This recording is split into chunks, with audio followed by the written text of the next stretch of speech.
बच्चों, दी गई तस्वीर को देखिए। एक लड़का दूसरे लड़के की मदद कर रहा है। वैसे ही मदद करना एक अच्छा गुण है, इसलिए हम एक दूसरे की मदद करते हैं। जानवर भी एक दूसरे की मदद करते हैं, और नहीं तो जानवर भी हम लोगों की मदद करते हैं, जैसे कि गाय, कुत्ता, हाथी, घोड़ा। तो बच्चों, इसी मदद के ऊपर एक कहानी सुनते हैं, घोड़े ने जान बचाई। इसमें हम देखेंगे एक घोड़े ने अपने मालिक की कैसे जान बचाई।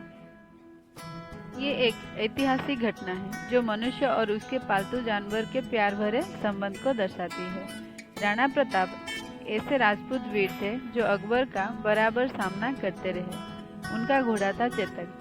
उसकी समझदारी और वफादारी की ये कहानी है। तो आइए पढ़ते हैं 8वीं कक्षा हिंदी विषय, घोड़े ने जान बचाई।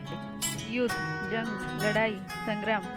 संग्राम महाराणा प्रताप का साथी था। उनका जीवन ही रणक्षेत्र था। ना तो वे कभी संग्राम से डरते थे, ना उनके वीर सैनिक। सवेरा हुआ नहीं कि वे कवच पहनकर हाथ में तलवार लेकर निकल पड़ते थे।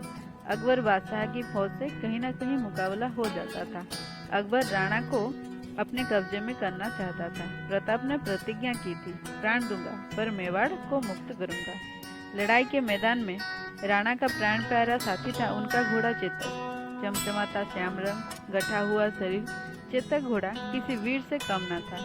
वो भी जैसे युद्ध विद्या जानता था। उनकी हर चाल को ये पहचान लेता था। इन वक्त पर ऐसा उछलता कि दुश्मन का वार खाली जाता। रण में उसने कई बार राणा की जान बचाई थी। राणा उस पर सवार होते तो वो बहुत खुश होता। घुड़सवार के लिए उसके घोड़ा का होशियार होना बहुत जरूरी है। आज राणा प्रताप बड़ी लड़ाई में जा रहे थे। हल्दी घाटी की संकरी पहाड़ी गली। विशाल मुगल सेना का यहाँ आसानी से सामना किया जा सकता है। वैसे तो पहले कई बार बादशाही फौज से लूहा ले चुके थे। कभी जीतते, कभी हार जाते, मगर आज की लड़ाई तो हर हालत में जीतनी होगी। मुगल राजपूती शौर्य की शान देखें।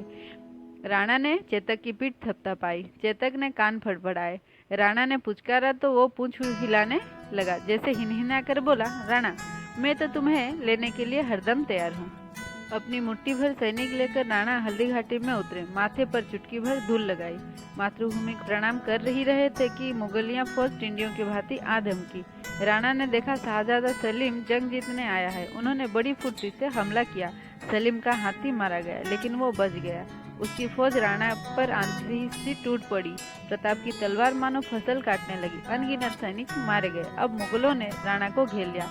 उनके सिर पर मुकुट था। मुकुट को देखकर फौजी उन पर हमला करते थे। राणा अकेले पड़ गए थे। उन पर कई चोट आई, पर पीछे हटना वे जानते नहीं थे। से झालावीर माना ने प्रताप की बुरी हालत देखी। वो उनकी तरफ झपटा। जय महाराणा की जय, आवाज गूंज उठी। माना ने पीछे से मुकुट छीनकर अपने सर पर रखा। बोला, राणा, आपके घाव गहरे हैं, मेरी बात मानिए, अपनी जान बचाइए। आप रहेंगे तो हमारी लड़ाई चलती रहेगी।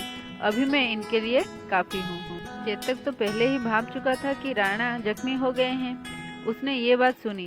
अब वो राणा को लेकर बेतहासा भागा। उनका हुक्म नहीं माना। झाड़ झपड़ों में तेजी से भागना तो उसका खेल था। आज वो ऐसा कूद रहा था जैसे पहले कभी नहीं कूदा। राणा चिल्ला उठे, चेतक, चेतक, ये क्या कर रहा है? लोग मुझे भगोड़ा समझेंगे, रुक जा। इधर चेतक हाँफने लगा। वो लड़खड़ाया, फिर भी उछला। सामने नाला था, उसे कूद कर पार किया, फिर धड़ाम से गिरा। राणा ने देखा उसकी छाती में तलवार भोंक दी गई है। खून की धारा बह रही थी। प्रताप रोने लगे। उनकी आंखों के सामने चेतक ने दम तोड़ दिए। राणा का भाई शक्ति सिंह मुगलों के साथ था। उसने सारा माजरा देखा। राणा का पीछा करके फौरन आ पहुंचा। प्रताप ने उसे देखा तो बोला, आ जा शक्ति, मेरी गर्दन उड़ा दे। अपने चेतक के बिना मैं जी नहीं सकता।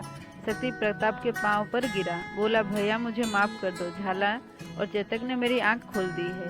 मैं भी वतन के लिए ही जान दूंगा। दोनों फुट फुट कर रोने लगे।